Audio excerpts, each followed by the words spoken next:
Meltdown, Part 4 of our investigation of the orgy of greed and recklessness that drove the world into financial collapse. Only now are the hard questions being asked. Only now are the key players being held to account.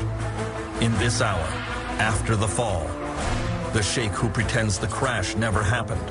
Dubai, in many ways, was a state pyramid scheme, a state Ponzi. The Wall Street king charged with fraud. Sounds to me a little bit like selling a car with faulty brakes and then buying an insurance policy on the buyer of those cars. The congresswoman who wants to jail the bankers. You can go after their 7 homes, their yachts. And the world leaders who want a rethinking of capitalism. We are going to be in a mess that's going to make today look like a picnic. Meltdown, the secret history of the global financial collapse.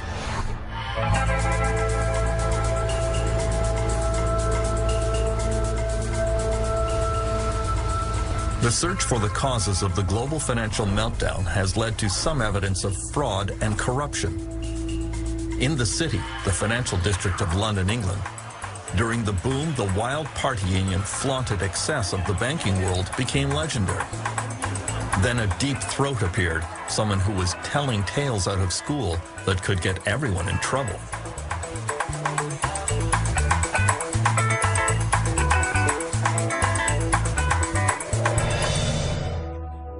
City Boy was an anonymous column that appeared in a small local newspaper and soon attracted a wide following. Eventually, City Boy was revealed to be the 35-year-old extremely successful investment banker, Geraint Anderson. I would focus on false rumors, I'd focus on drugs and strip joints, sexism, racism.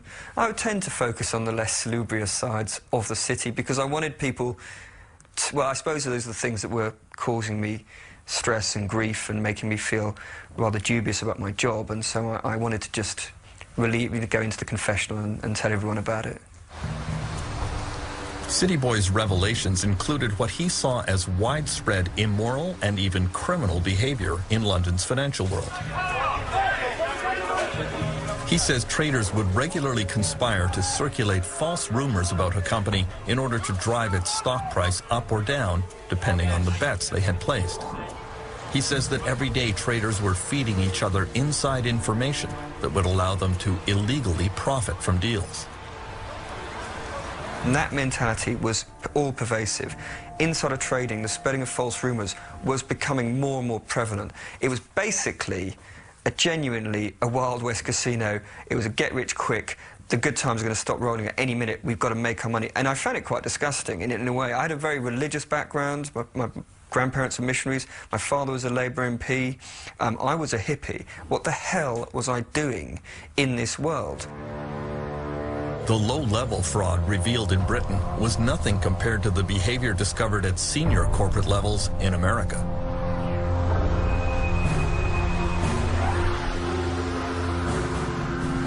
U.S. investigators, however, discovered that criminal behavior is hard to prove when it involves some of the most powerful people on Wall Street. The first 2 U.S. executives charged with fraud were Ralph Cioffi and Matthew Tannen, who ran a giant hedge fund and America's 5th largest investment bank, Bear Stearns. They were among the top golden boys on Wall Street. But the failure of their investment fund in 2007 eventually led to the collapse of the bank. Investors lost billions. Investigators discovered that in March 2007, the two realized that their fund was melting down. Cioffi emailed Tannen, "The worry for me is that the subprime losses will be far worse than anything people have modeled." Meanwhile, Tannen bragged that he was still finding suckers to invest in a fund he knew was failing. Believe it or not, I've been able to convince people to add more money.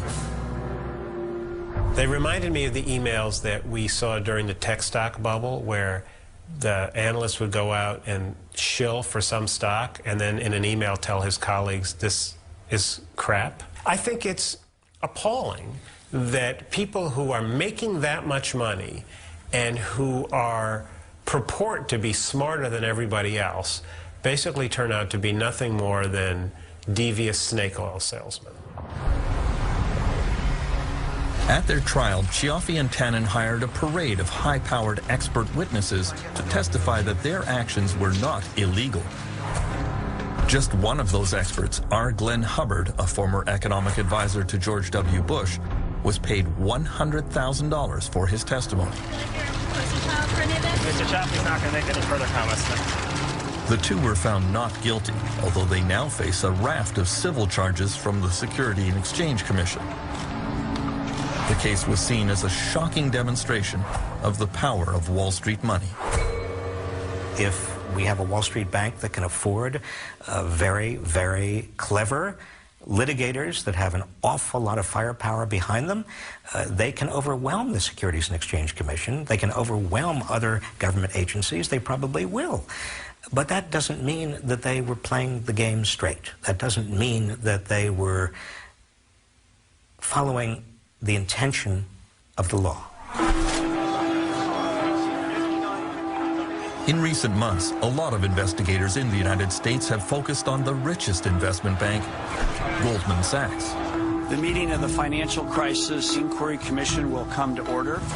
In the hearings of the Congressional Commission examining the meltdown, Chairman Phil Angelides went after Goldman CEO Lloyd Blankfein for betting against his own customers in the market for complicated financial products. Do you believe that was a proper legal ethical practice? The short answer is, this is the practice of a market maker, and I would like to explain this. Blankfein claimed that his bank was just putting together deals, matching buyers who believed house prices were going up with sellers who believed house prices would go down. He argued it was completely normal for Goldman to take one side of that bet, or lend money to the buyer or the seller.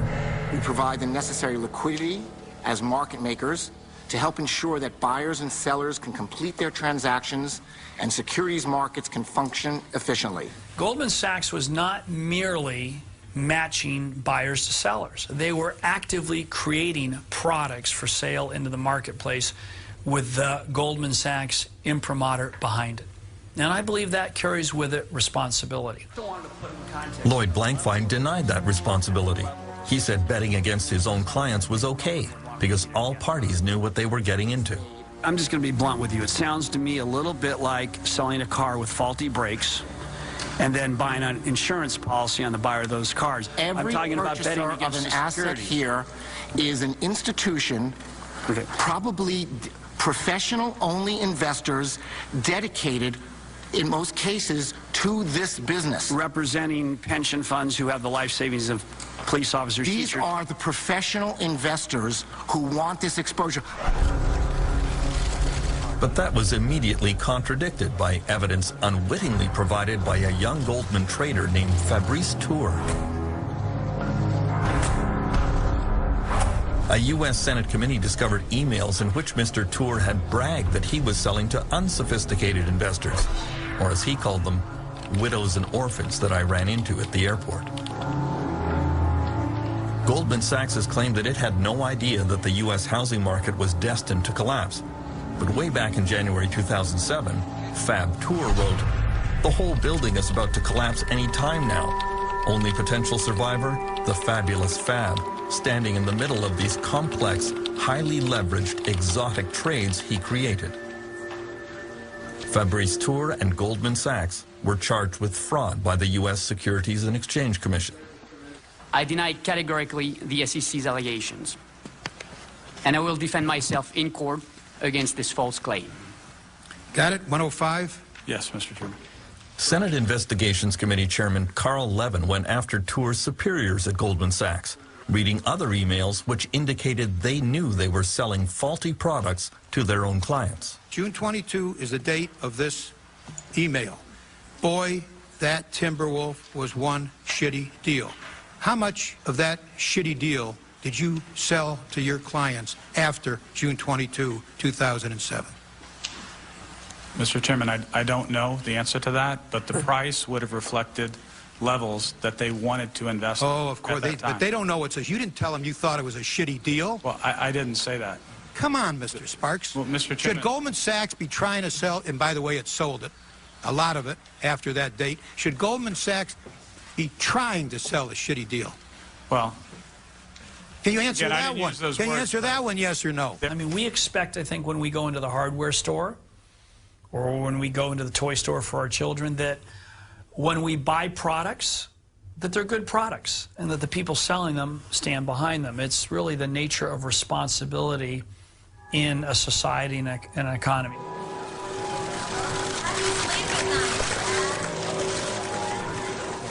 Goldman Sachs eventually settled its fraud case by paying an unprecedented $550 million fine. But several members of the U.S. Congress sent this letter to the Department of Justice, officially requesting a criminal investigation of Goldman and its senior executives. One of the reasons I'm interested in criminal proceedings is because you can go after their bank accounts. You can actually pry open, claw open their accounts, their personal accounts, their 7 homes, their limousines, their yachts. You can go after, I'm looking for justice for the American people and how we're going to get the money back that our people are owed. Only 2 days after Goldman Sachs was charged with fraud, Chairman Lloyd Blankfein authorized a $5.5 billion package of new bonuses for his executives. That was somewhat galling to members of Congress who had seen the company benefit to the tune of several $100 billion from the U.S. government bailout. Goldman Sachs was not a normal bank. It was a speculator in the market. How would it be if you went to Las Vegas and you gambled all your money away?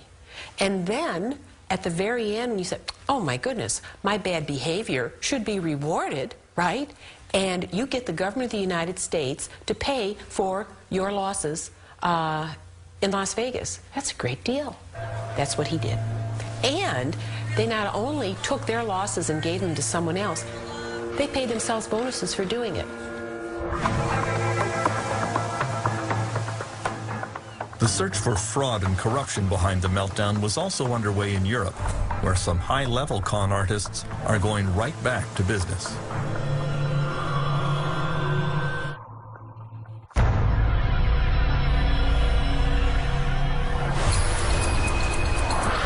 In the boom years, Spain was widely referred to as the miracle of Europe. There were more houses built here than France, Germany, and several other European countries combined. But now we know there was a great deal of greed and corruption beneath the surface.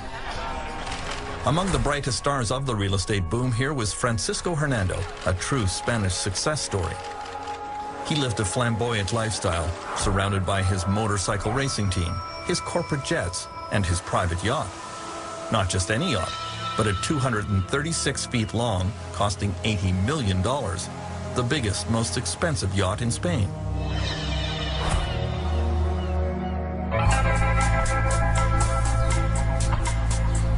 In 2004, Francisco Hernando built what was supposed to be his crowning glory near the town of Cesena, 1 hour south of Madrid, a giant condominium development the size of a small city.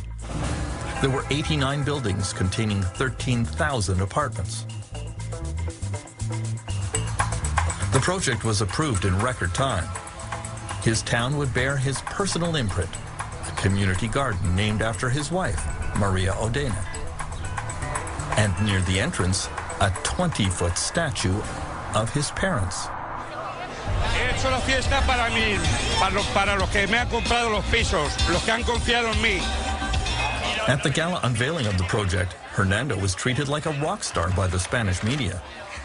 Then a young reporter started to examine the story more closely. Bueno, así a primeras dices, pues qué bien, ¿no? Everyone was saying, wow, that's great, that's wonderful, he's a self-made man. El problema es cuando te metes en esa historia y empiezas a The problem is when you dig deeper into the story, you discover that the project was approved in record time with no provision for things like water, roads, health facilities, all things that should be provided for families living there. It wasn't normal to see it approved with all these shortcomings. Alejandro Ramon soon discovered that the Cesena project had been arranged with massive bribes to the mayor of the nearby town. The mayor was arrested. Journalists investigating Francisco Hernando's previous projects found a similar trail of corruption and bribery. He did not welcome this new brand of media attention. Today, Hernando's showcase development of Cesena is a ghost town. Without all the proper hookups for water and sewage, very few people could actually move in. There is just one empty building after another, connected by deserted streets. Because of the meltdown, the market for condominiums has collapsed. Francisco Hernando has evaded prosecution because Spanish police have not yet been able to prove that he was the source of all the bribes.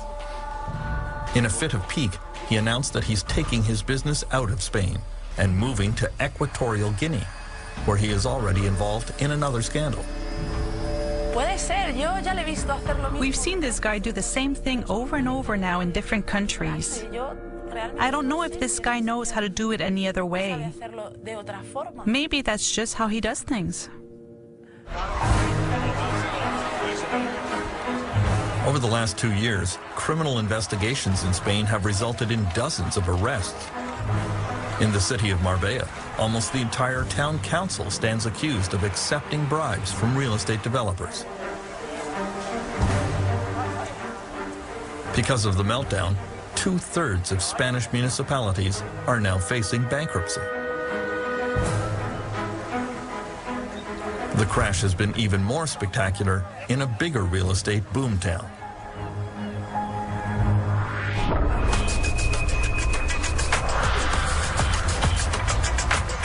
In the years before the meltdown, Dubai had the biggest real estate bonanza in the world.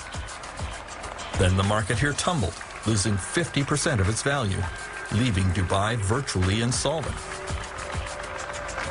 You would think that would upset Dubai's supreme leader, Sheikh Mohammed bin Rashid Al Maktoum, but apparently not. In January 2010, Sheikh Mohammed threw this massive party to mark the opening of the world's tallest building, the Burj Khalifa.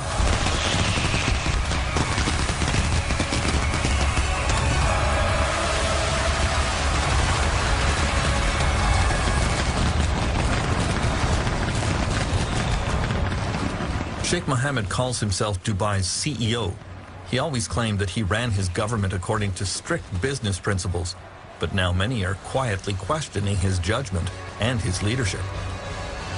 Well, I think when you portray yourself as the CEO of Dubai Inc., if a company goes bust and disgraces itself and leaves a lot of people indebted, normally in order any restructuring, the CEO has to be replaced. The problem in a traditional monarchy or an autocracy in this case is that the CEO remains. Government and business officials in Dubai have followed the Sheikh's lead.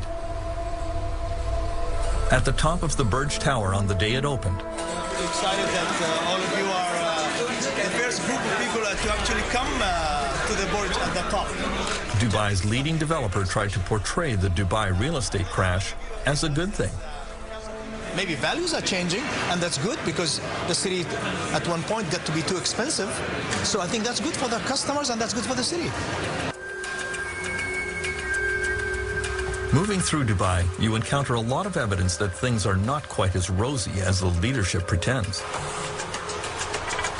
This brand new $8 billion transit system was built by Japanese companies, but now the Dubai government can't pay for it. The Japanese are being offered a few cents on the dollar over a period of many years.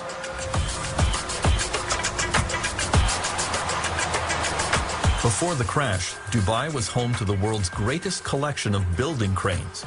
But now the construction sites have ground to a virtual halt. Many of these real estate developments have been spurred on by speculators who never intended to occupy the units, only to flip them for a profit.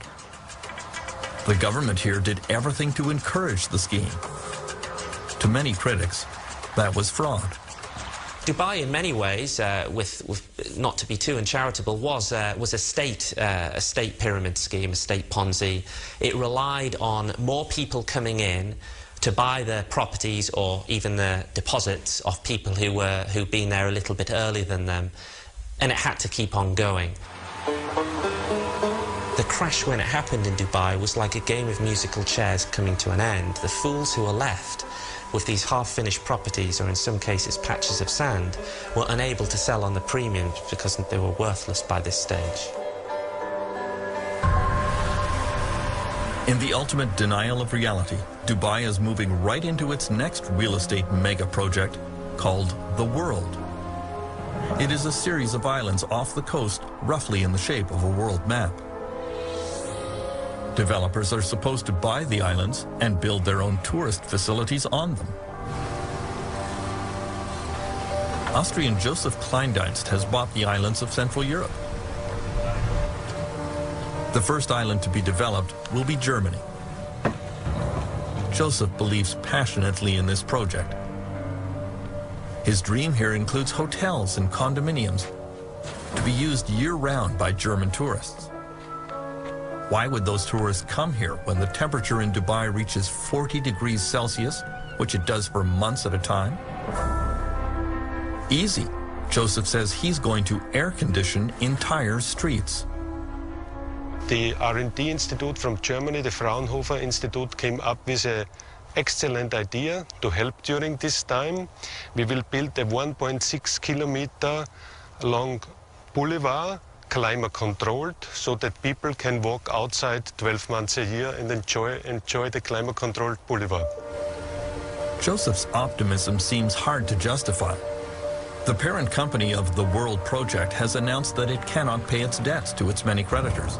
The international skepticism about Dubai is only growing, especially because the government here has been very secretive and even disingenuous about the state of its finances. Dubai's proposed island paradise with air-conditioned streets may be a harder sell than they imagine. I believe there were even plans to have refrigerated beaches in Dubai at one point, and I'm not sure in the post-credit crunch world that the smart money will be going to Dubai in quite that way anymore. Transparency, due diligence and sustainability will be the watchwords of the next decade, and Dubai fails on all counts. I wouldn't feel particularly confident if I'd invested dozens of millions of dollars in purchasing these patches of sand.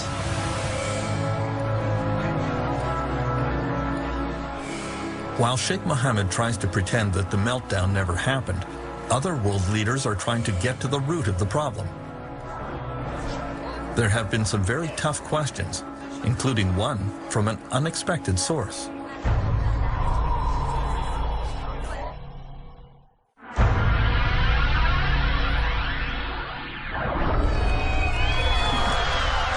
Queen Elizabeth has lived through the Great Depression, World War, and numerous financial collapses, but she found the 2008 meltdown especially troubling. A few weeks after the crash, she decided to make her first ever visit to the London School of Economics. For a few minutes, she made polite conversation with her hosts, and then surprised them with a tough question about the financial crisis.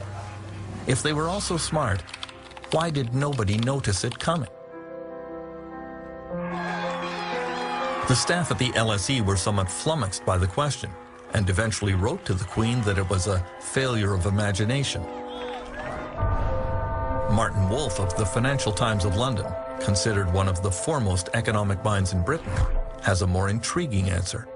You will never foresee these things because the system is ultimately just too complicated for anybody really to understand. The economy is an extremely complex adaptive system. In fact, I think it is the most complex system we know. It has the complexity of billions of people engaged, producing billions of products over time and space. And they are people, and because they're people, they are subject to all the emotions of human beings, both euphoria and panic and all the rest of it, collectively and individually. Such a system will generate very complicated phenomena, and it will often be very, very difficult to interpret them. The United States government is also searching for what went wrong. There is general agreement that it was a major failure of the U.S. regulatory system, starting with the SEC, the Securities and Exchange Commission. The SEC was asleep at the switch. The Federal Deposit Insurance Corporation, for much of the time, was asleep at the switch. The Treasury, for much of the time, was asleep at the switch. But the drowsiness was all induced by this very, very powerful opiate called market fundamentalism. The idea that markets were basically perfect. They could do no wrong, that investors were smart, that smart investors would make all the inquiries they needed to make, that information was relatively and easily available to everyone, that therefore there could not be any problem. In Britain, the government regulator is the Financial Services Authority, which didn't do much better. They seemed easily foiled by legions of avaricious young smart alecks. Basically, the attitude to politicians and regulators is hands off, we'll do our own thing, and of course what we're trying to say there is let us abuse a system that is open to abuse so we can make vast amounts of money, and please don't hassle us. The interesting thing is that when the good times are rolling, we say hands off, don't regulate us, stop having any involvement with us, and then as soon as we get in trouble, we come cap in hand and saying, actually, can you sort us out? So it's a heads I win, tails you lose, or as many people in Britain have said, we privatise the profits of the banks to a select few, idiots like me, and we nationalise the losses to everyone, the idiots out there, the civilians. French Finance Minister Christine Lagarde is playing a key role in the search for effective new financial regulations. You hear privately from businessmen a lot. Governments can pass any regulation they want. We will always be able to outsmart governments and politicians in particular. Thieves and cops. Oui, c'est ça. C'est le gendarme et le voleur. C'est dans la nature humaine que d'essayer de contourner les obstacles. Quand on est un petit enfant et qu'on vous donne un interdit, vous essayez de voir comment vous pouvez passer à travers. Là, c'est la même chose.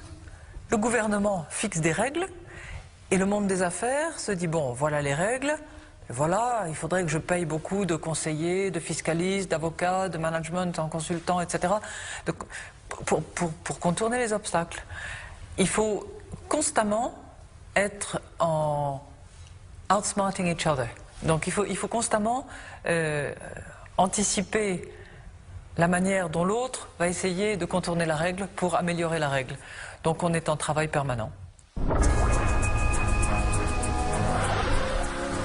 In the United States, the quest for new financial regulations has been swayed by the deep pockets of Wall Street bankers.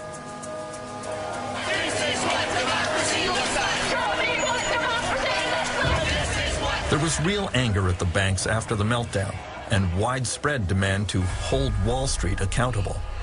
We know the financial industry is spending $1.4 million a day right here on K Street to kill legislation up on Capitol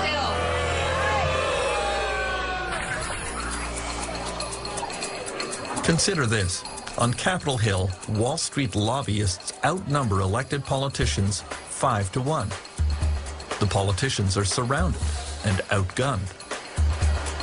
Somehow, though, Wall Street claims that it lost out in the financial reform package eventually signed into law by Barack Obama. I would be very skeptical of all Wall Street claims that they failed in terms of this new financial package. Certainly, they have an interest in making the public feel that they failed. And certainly members of Congress, Democrats and Republicans, have an interest in making the public feel that they were very tough on Wall Street. That certainly is the rhetoric. But look carefully under the surface. Look at these 1,500 pages. Look at how many loopholes are still there. Wall Street came out exceedingly well. They lost the rhetorical contest. They won the regulatory contest. The search for new international financial regulation is proving equally difficult. It is being led by Dominique Strauss-Kahn at the International Monetary Fund. He was a longtime French finance minister and is considered a leading candidate to be the next president of France. The crisis also shows that some very risky behavior in the financial sector may put at risk the whole system. And of course, it's in the nature of the banking system to take risks. That's why we have a banking system. That's fine. But there's a limit to the kind of risk that you may take. And if you make a profit, it's an individual profit. And if you have a losses, it's a collective loss. So putting in place different kind of regulation that avoid or that limit this appetite for risk is also part of what has to be done. And if we don't do anything of this, then of course it means that we didn't learn anything from the crisis, and I can't imagine it will be the right attitude. The failure to agree on new international financial rules will allow big banks to play one country off another to see where they can find the most lax regulation. Many believe the competition between New York and London to be the financial capital of the world was a major contributing factor to the 2008 meltdown. Now, the real problem that we face going ahead is that this same kind of pressure, where is going to be the financial capital of the world, is going to come back once the crisis, memories of the crisis have faded. Certainly Frankfurt and Paris are going to be back into the race, but so are Tokyo, so is Singapore, and so is Shanghai, and so is Hong Kong. And what I think may well happen at some point is if Shanghai and Hong Kong combine, then you are really going to see a race to where's going to be the financial capital. And unless we have some kind of global oversight, it is going to be regulatory arbitrage. It is going to be a race to the bottom. Most of the G20 countries. Dominic Strauss-Kahn believes that a repeat of the 2008 global financial collapse is inevitable. I won't say it can't happen again. It will happen again. When? I don't know, 2 years, 5 years, 10 years, 20 years. But there's no reason to believe that we have the silver bullet that make it possible to avoid any kind of crisis in the global economy. The question is to try to, first, prevent, avoid as much as possible, and when we're unable to avoid the crisis, to have tools to mitigate the effect of the crisis. While politicians argued over regulations which might prevent the next global crisis, along came an explosion which made everyone think it was already here.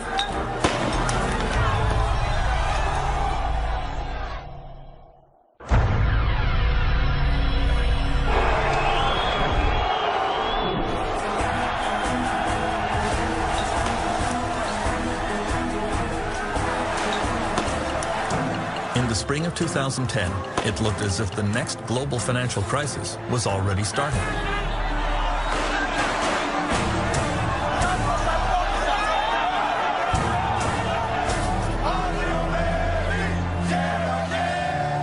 The government of Greece had sunk dangerously into debt and would no longer be able to pay its creditors.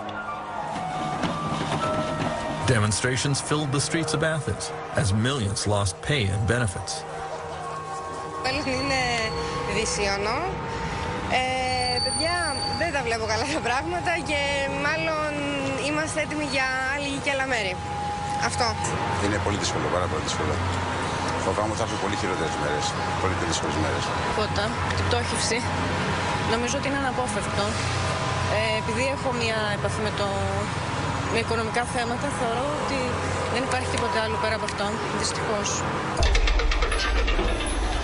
Many international investors believed that if Greece fell, other countries such as Portugal, Spain, Italy, and Ireland would not be far behind. All those countries found it very hard to borrow money. Why should I lend any money to you unless I trust that you're going to pay me back? And if you show that you are not reliable, I'm not going to trust you, or I'm going to demand huge interest rates in terms of making my next loan to you. Sovereigns are no different from banks, no different from individuals. So we've got to restore trust. Trust was supposed to be restored in Greece and other weak European countries with a $1 trillion bailout funded by the strongest European powers and the International Monetary Fund. Dominic Strauss-Kahn worries that the bailout is only a temporary solution to Europe's problems. The problem of Europe is a bigger problem than the Greek crisis. The problem of Europe is a problem of low growth. The problem of Europe is the fact that there's almost no increase in productivity, and that this huge set of countries accounting for close to 1/3 of the global GDP is just unable to, in the recovery, to take advantage of the recovery. So far, the recovery in most parts of the world has been funded by massive government spending. This was the way to quickly create jobs in everything from construction to engineering, and thus alleviate the unemployment crisis. Now, a lot of people would say, you're just putting off the pain for a later date, and indeed we are. What we're doing is those governments are taking on debt to do that, and it's our children and grandchildren who presumably will eventually have to repay that debt in order to finance our little rescue today, which might not work and might only put things, put a day of reckoning off for another couple of years. For some leaders, such as Nicolas Sarkozy of France, the global financial crisis has been a profound shock that radically transformed their view of the world.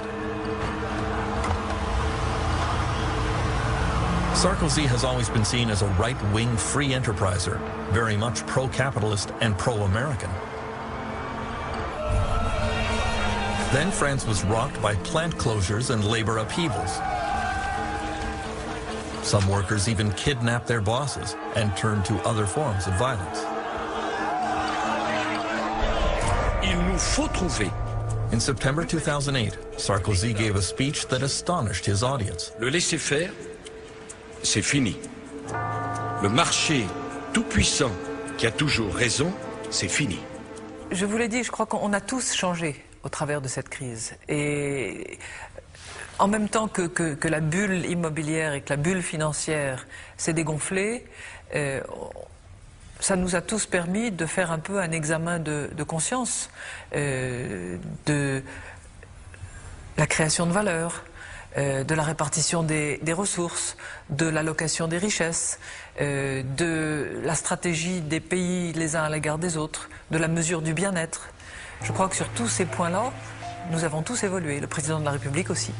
Ce sont des principes simples sur lesquels je ne céderai pas.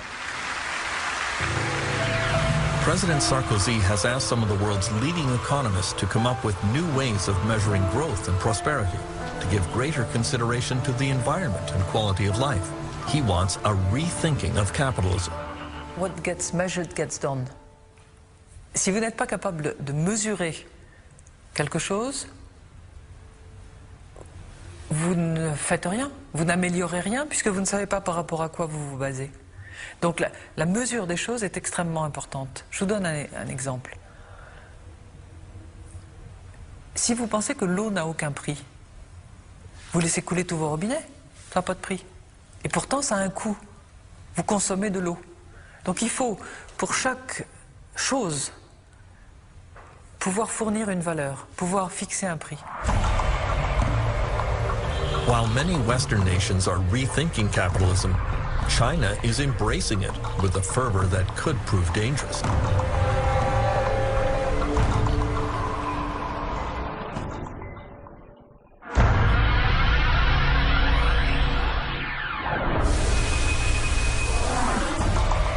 The Chinese economy has been surging ahead in the last few years, and many economists seem to believe that China can become a kind of engine that pulls the world out of recession.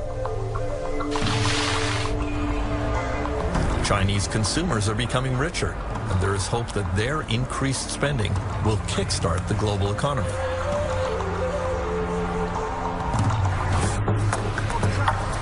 On the other hand, there is widespread concern that the next real estate bubble that will lead to the next global meltdown is already inflating here.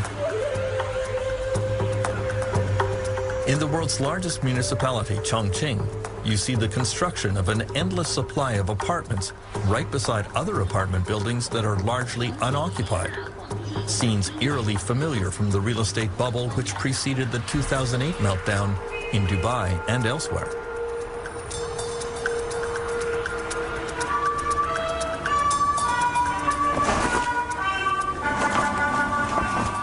The Chinese Communist Party, however, tends to conceal any unpleasant facts about the economy here. Professor Michael Pettis teaches in the business school at Beijing University. He says China watchers have to resort to odd measures to try to get at the truth about the real estate bubble. A friend of mine in Shanghai came up with a very interesting indirect way of measuring inventory in Shanghai. You know, a couple months ago we had an eclipse of the sun at 10 o'clock in the morning in China time, and it was a total eclipse in Shanghai. So his reasoning was at 10 o'clock in the morning you're supposed to be at work, so all the office lights should be on. And he just rode around the city checking out the office lights. And he said that that's not a very scientific measure, but it led him to feel that there was an awful lot of empty office space. Now there has been a more scientific study in which electricity consumption was closely measured in new office buildings and condominiums. The study confirms an enormous glut of unused office space and estimates that there are 65 million empty apartments in China, all evidence of a very dangerous real estate bubble. In the next few years, China and India are expected to take over some of the top spots among the world's leading economies, which only increases the worry about financial meltdowns starting there.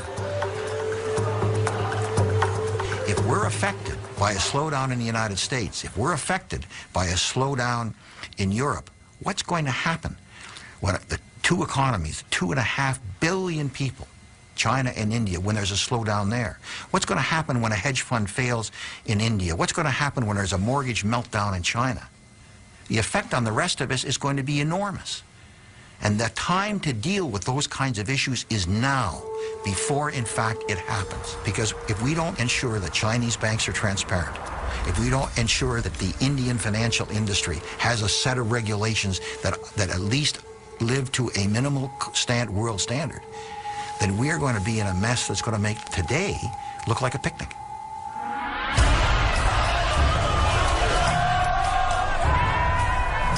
In the last 2 years, Canadians learned about the power and unpredictability of a financial crisis.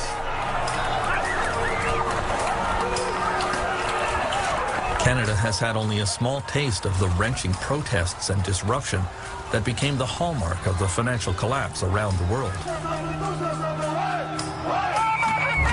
This was the first truly global economic meltdown, where the interconnectedness of the world economy exploded in ways that very few bankers and economists had foreseen. And very few politicians knew how to deal with. History has taught world leaders that major economic crises like the Great Depression go on for years. Just when you think it's over, along comes another relapse. Even though the causes of the 2008 meltdown are now clear, there is no magic formula to stop it from happening again. The world has to start planning for the next crisis, even as we recognize that this one is not over yet.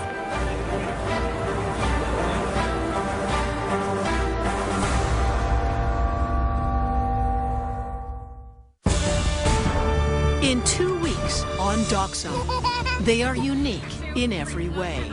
Conjoined sisters in BC have challenged the medical world and society at large. Everybody's going to see them as freaks. They're special little girls and we love them. Incredibly, they seem to share each other's senses. They can definitely see and feel what each other's doing. Fascinating is an understatement.